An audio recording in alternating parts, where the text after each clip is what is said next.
Welcome, everybody, to the Three Nails InfoSec podcast. I'm Vincent Mentz, and today I am joined by an awesome penetration tester named Vlad.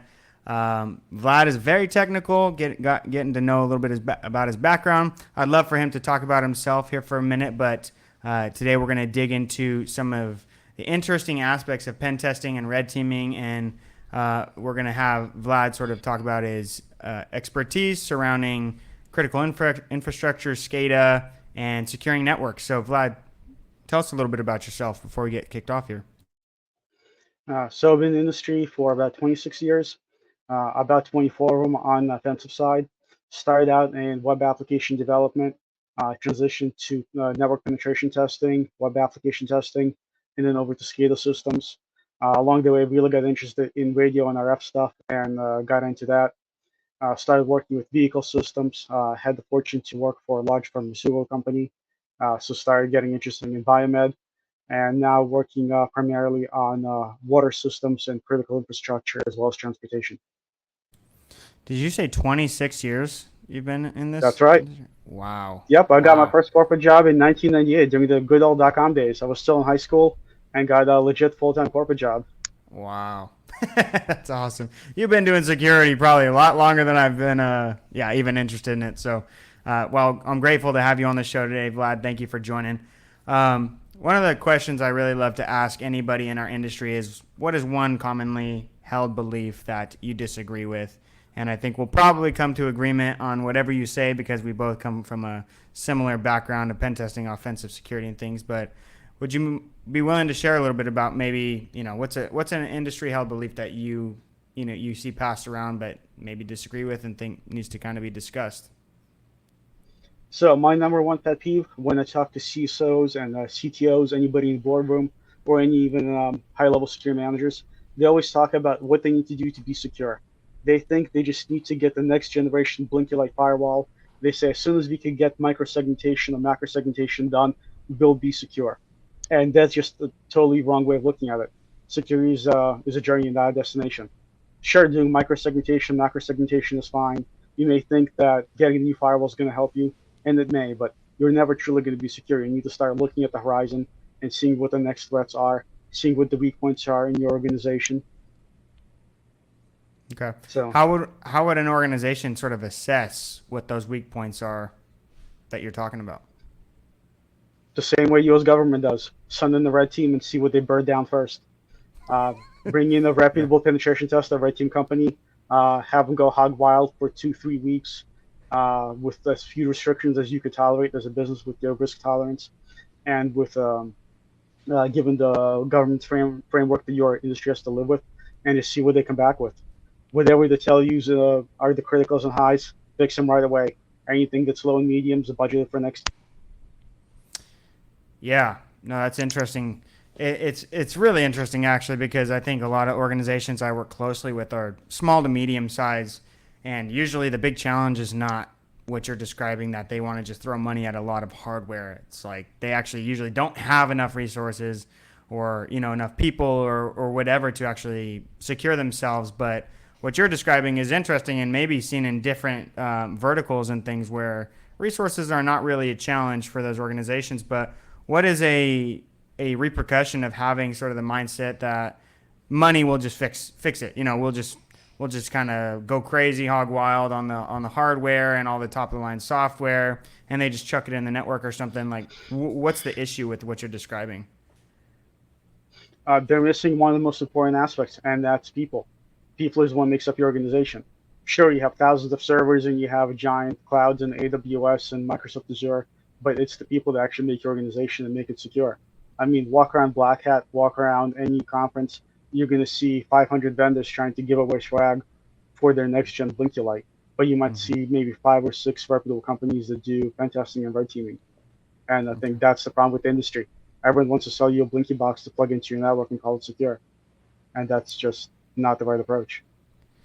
Sure. I think another issue that arises from that is just that these things are not they're in itself is not special. It comes along with like the added side effect that you have to have a proper configuration. Same similar concept with EDRs. I oftentimes do have I throw that recommendation in the pen test report at the end, saying, hey, you don't have one of these newer EDRs because, and if you did, we probably would have gotten detected. But even those EDRs that are really expensive, really top of the line, without customized configuration, really aren't that effective. And I feel like it's a similar issue with firewalls. Do you agree with that? Absolutely. First of all, nobody I've talked to in the management or leadership role has ever wanted to have one more dashboard. So EDRs are great. Yes, I'm never going to tell somebody to not get a Hunter subscription, but by the time I see Hunter's fire, the attacker's already been in the network for multiple hours, if not multiple days. So Mm, what you're seeing is not an event. What you're seeing is a small tick within a process. Compromise is not an event. It's part of a process. Just like you would surveil a building, you would do initial assessment, target selection, surveillance, and then the actual direct action. So EDR will catch it at some, but it doesn't catch the mm-hmm. initial recon phase. You really Mm-hmm. need to have somebody reviewing the logs, observing the recon, having good training so your people have information LinkedIn, so your HR is not providing too much information on LinkedIn. When I'm attacking a company, first thing I'm going to do is not start a port scan or send a phishing email. I'm going to go on their LinkedIn. I'm going to go on their job postings on Workaday. I'm going to see what their job postings are, what they have been. I'm going to look at their technology. So you have to look at the whole kill chain. Okay. So you mentioned that these companies are kind of throwing a bunch of hardware into the network, or maybe just misprioritizing things. And it sounds like what you're saying is companies should start by assessing where they're at with maybe a pen test or some type of assessment to see where they're, how can they rate the maturity of their security posture? Is that kind of, would you agree with that?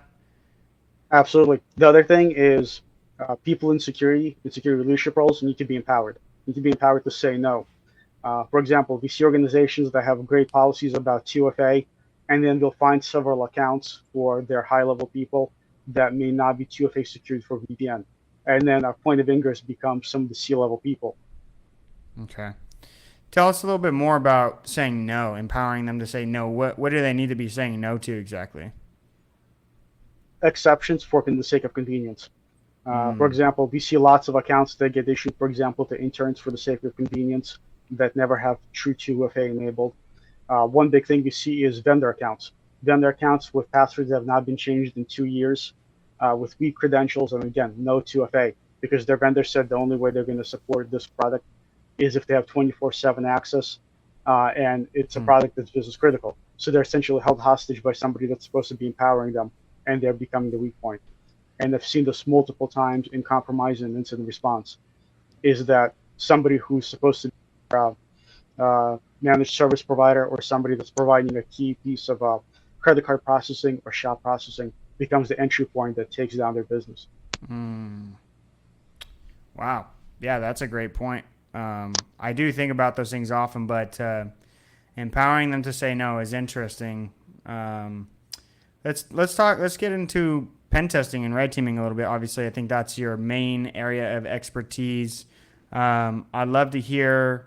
I think most of the audience really enjoys hearing interesting things about pen testing because I have a lot of close friends when I talk about what I do. They're like, "So you do what? You break into companies? You're doing illegal things, but it's legal? Like what? Their minds are blown, and it's honestly one of my favorite talking points in a crowd because people get so interested in it.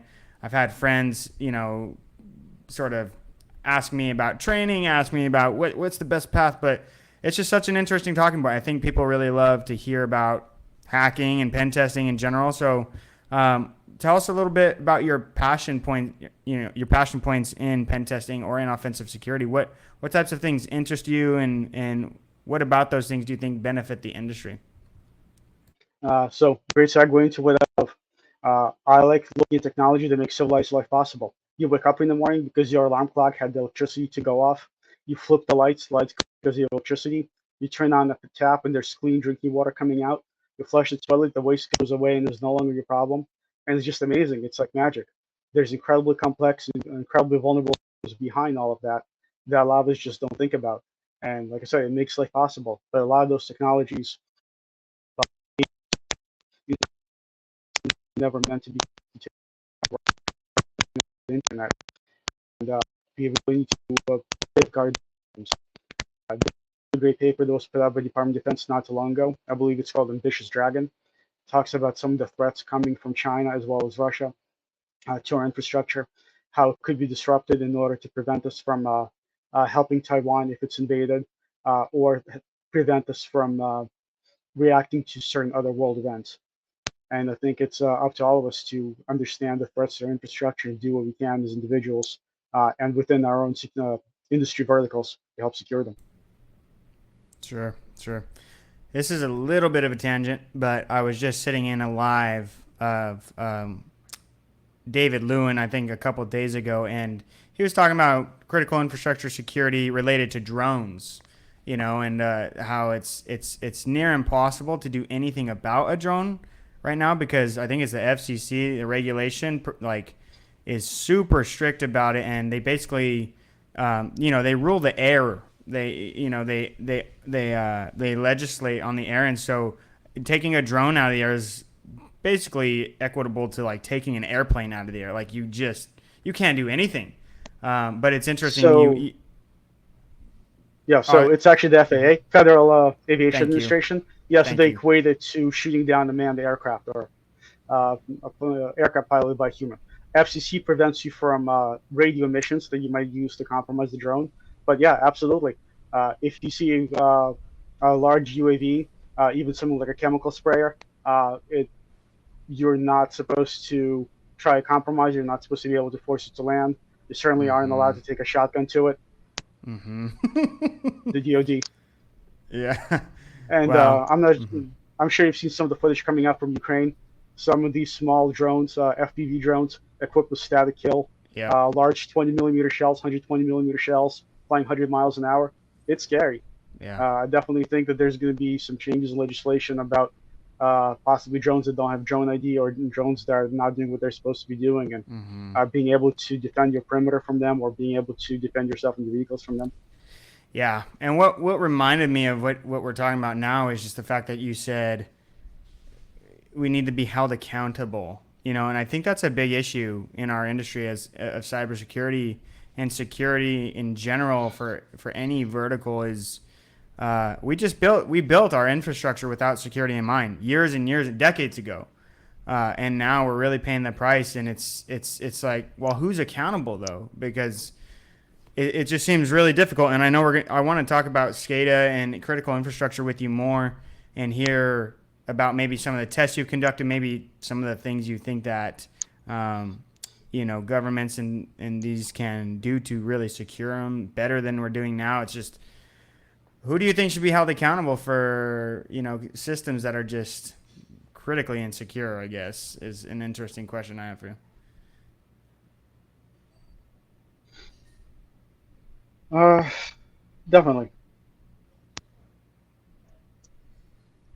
Sorry. Yeah, I'm sure we're having Uh, so some Wi-Fi issues here. Let yeah, me re-ask it real quick. I was just saying, uh, one of the challenges that I don't really know has an answer about security and securing our infrastructure and uh, there being nobody to hold accountable for those issues. Because if nobody's held accountable, we're never going to improve. Nobody's going to feel the repercussion of doing their job wrong. Who's to blame for like the misconfigured issues of our critical infrastructure? Like, it's just an interesting thought. Do you have anything to kind of throw out?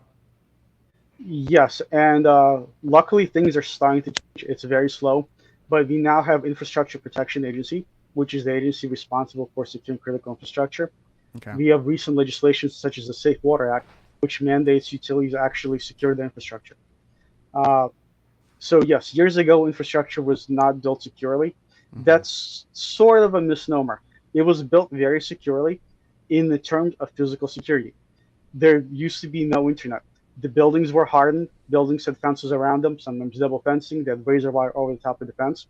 The problem happened is when vendors started to upsell and upgrade some of the technology, and they added RF modems, which was fine because they Mm-hmm. were operating 900 megahertz ISM or they were operating in licensed spectrum. And radios were hard unless you had the right technology and the right knowledge. Security by obscurity worked. Systems were very expensive, were very hard to interface with, and that was fine. Mm-hmm. Now in the age of $20 RTL SDR dongles, RF security is has changed significantly in the past 20 years.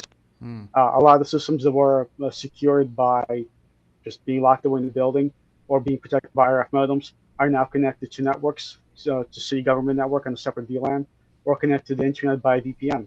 And the VPN might not be properly secured. Hmm. One of the really cool tests I've worked on is we were able to steal credentials for a system, but it had they were using 2FA, but they were not doing true 2FA. They were doing a dual push to the phones, and we absolutely ruined the evening for this poor woman as well as her dinner by just having her click deny, and I guess she accidentally must have clicked allow one time, and we were in, and it was 11 p.m. and we trounced through the network until 6 a.m. the next morning. And had we been actual attackers, the whole county would have been out of safe drinking water. It would have been a true emergency. Wow. Wow. Whew. That's yeah, that's intense. Um, I don't even know how to respond to that. I mean, that's I think, and anybody hearing that is like that just brings a lot of awareness, to how honestly simplistic it is at times to compromise some of the most, secure, quote unquote, or assumed to be secure systems. That's yeah, that's interesting. Tell us a little bit more about any unique challenges or solutions in the area of securing SCADA or critical infrastructure. You did mention some satellite stuff in our pre-interview and stuff, but curious on any insights there. Yeah, actually to work on some satellite systems. Uh, Talking about satellite security communication, being able to disrupt the satellite network by jamming the ground station, compromising the ground station, which leads me to pen testing versus red teaming. I know those terms you are used interchangeably in our industry by many. They're very, very different. Pen testing is a computer exercise. It is a team with very strict set of rules, uh, working within the rules of engagement. Red teamers also have rules of engagement, but we have a very, very different job. We are supposed to emulate a particular adversary, and very little is off limits. We will break in physically to gain network access. We will gain network access to gain physical access. We will go talk to your employees. We won't just stop with a phishing test. We'll actually gain access to your machine and pivot through a network. Our job is to test the organization's response to a particular threat actor or some of the common threats that we see within our industry, and also to help educate your people. We will, and it's a very, very different skill set. For example, I worked with some amazing lockpickers, amazing pen testers, and we'd go on red team engagements, and they just didn't have the ability to put on their game face. We as humans are normally very nice people. We don't want to hurt anybody unless we're sociopaths. We care about not hurting people. But you get to go out there and you get to meet some of the nicest people and you get to lie to their face. You get to steal their badges, clone their badges, uh, impersonate somebody to get within the enterprise. And it's a very different skill set as well as different goals. Yeah, I have definitely talked to a handful of people in our field that have that challenge. It's it's interesting.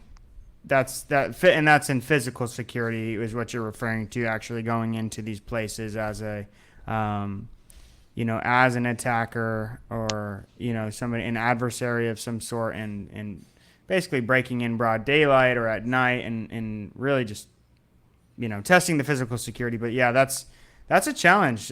And ultimately, I mean, we do that so that we can train the organization and the employees to have an eye and an ear that questions everything, especially at work, uh, and then hopefully be able to train them to bring that same skill and ability home. But I mean, since we're on the topic of training, what types of training have you done, and what's like your technique as far as knowledge transfer goes to the trainees? As far as training, I've attended some great trainings at Black Hat. For example, Justin Searley SCADA penetration testing class. Attended some of the wireless hacking classes back in the day. I have a long laundry list of SANS classes I've attended, as well as having done some of the offensive security testing, which is amazing, top notch. So, having done a Uh, lot of SCADA testing, what's a typical compromise of a SCADA network look like? Obviously, like they're different operating systems, they're different devices. You have to connect via Modbus or something along those lines. How what does a true compromise of a SCADA network even mean for the average person to hear us talk about that? So the definition of a SCADA compromise is the loss of your manufacturing capacity or ability to have integrity in manufacturing. So, for example, if you're producing widgets, you either no longer are able to produce widgets, or you no longer have assurance integrity that you're still producing widgets within spec. Or if you're producing drugs for consumption, either you're no longer able to produce drug ABC, or you are no longer able to attest to FDA that you're producing ABC within the proper dosage. Typical compromise we see within SCADA systems is a machine that should not have been dual homed being dual homed. Most compromises happen through the HMI or the VDI. Okay. So Okay. even yes, you have a lot of different operating systems, but typically the machine that's compromised, machine that's years and years and years behind on patching, and everyone's afraid to touch it or breathe on it. Mm. Yet it gets plugged into a network so the vendor can push an update, and the password is admin add password or admin hit enter. Mm. And then they If just you get got really freaking. sophisticated, the password is on the screen. We've done tons of assessments where I talked about red team assessments. It's not just a physical assessment; it's a blended attack. We will break in, we will flip the keyboards open, we will go through your drives, we will photograph the passwords, we will plug in USB drives, we will steal your USB drives, we will leave bash bunnies behind, we will plug in LAN turtles and run your network traffic through a LAN turtle with a 3G backhaul. Mm-hmm. Essentially, we are. And is this what the true advanced persistent threats are doing? These nation state backed actors, or I mean, are they doing what you're describing? We've seen evidence of nation state actors have gotten people to come over and take jobs within organizations and be the malicious insider. That's why one of the sorts of assessments we love to do is an assumed compromise. We're handed a typically configured employee laptop on their first day, their dual credentials, their passwords, and away we go. On admins that are not in a no shut us down, or whatever you try to have shut us down, it's a full go because that is what they're doing. They are getting Yeah. jobs and janitorial staff. They are planting USB drives. They are Mm. plugging in LAN turtles and other custom-built hardware. They are Mm-hmm. leave behind devices behind. They are leaving essentially power strip systems to and connecting to just Wi-Fi. Okay. And we've seen it inside secure infrastructure as well. I know several other people. There have been other podcasts that talk about seeing them even in power plants. Hmm. Are we as a nation seeing critical infrastructure be hacked more often, or do you feel like overall we're getting better at securing it and maybe reducing it? Are we mitigating the hacks that have already happened? Are we able to detect those and kick those guys out of the networks? Like, where are we at as a nation in our critical infrastructure security right now? A few years ago, I talked to a couple people who focus specifically on SCADA and reverse engineering SCADA systems for vulnerabilities, and they're like, it's practically like a walk in the park. I mean, hard coded SSH keys, hard coded passwords everywhere. Firmware is disgustingly vulnerable. It's where are we at today, and can we even be hopeful for a more secure future for infrastructure? So the alarming answer is we really don't know. I definitely think that we have a better awareness of it, and I don't know if you're seeing more attacks or if you're just detecting more attacks. But having reverse engineered hundreds of different firmwares, yes, I always see way outdated libcurl, way outdated libSSL, and I don't mean several versions. I mean 3 years behind. And all you have to do is diff the version between then and now, and you have a list of active CVEs and readily available exploits. You Hmm. need a 0 day when you have a working exploit from 2 years ago. If you could just roll Metasploit on something, you don't even Hmm. need to get very innovative. Oh, man. That doesn't make me feel better. It's just Well, a really scary thing about knowing things. You think you yes. more you know. Yeah. What do you feel like organizations should be aware of? How can they stay ahead of these challenges we've talked about? Obviously, you are an advanced attacker. How can an organization protect against you? Stick to if it was Your microphone's a little bit cutting out. Maybe we'll give it a second.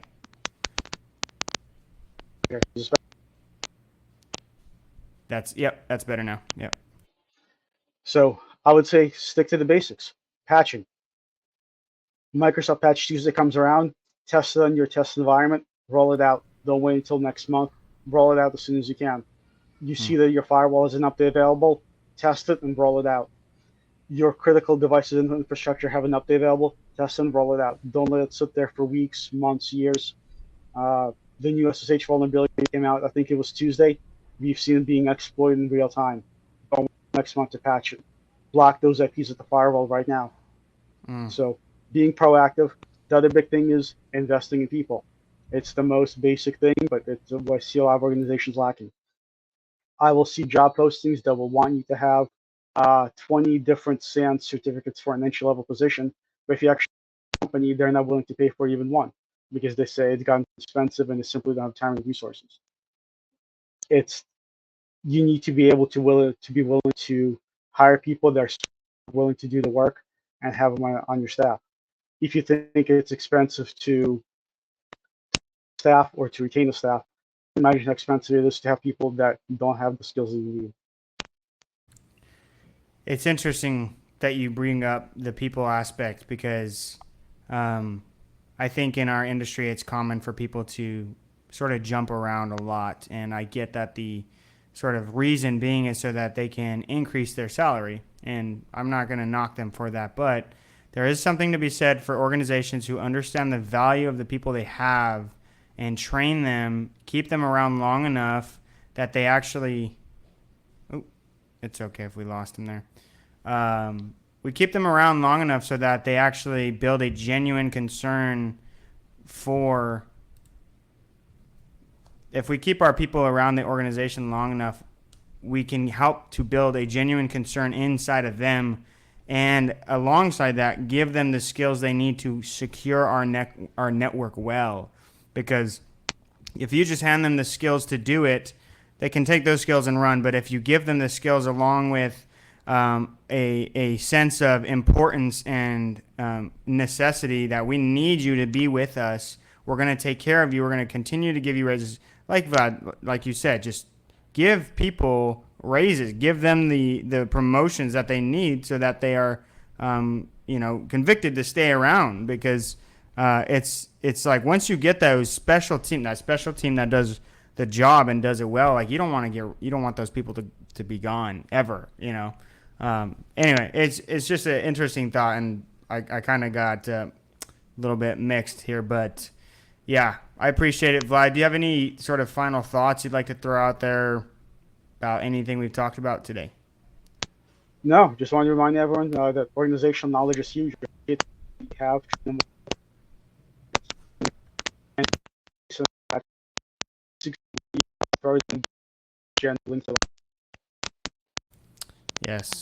Yes. Organizational knowledge. You were cutting in and out. Sorry. I think our Wi-Fi or mic is just messing up, but it's okay. It's been a wonderful show. So thank you, Vlad. I really appreciate your expertise and the willingness to share here on the Three Nails podcast. I hope anybody who's listening in has a chance to think critically about what we've discussed, and if there's any questions or would like to consult about any of this, you can reach out to me. I can get you in contact with Vlad, or we can just have a discussion between ourselves. So thank you, everybody, for listening in. Thanks again, Vlad, and we will see you guys on the next one. Have a great day. Thank you so much for having me. Have a great day. Enjoy your weekend. Thanks, Vlad.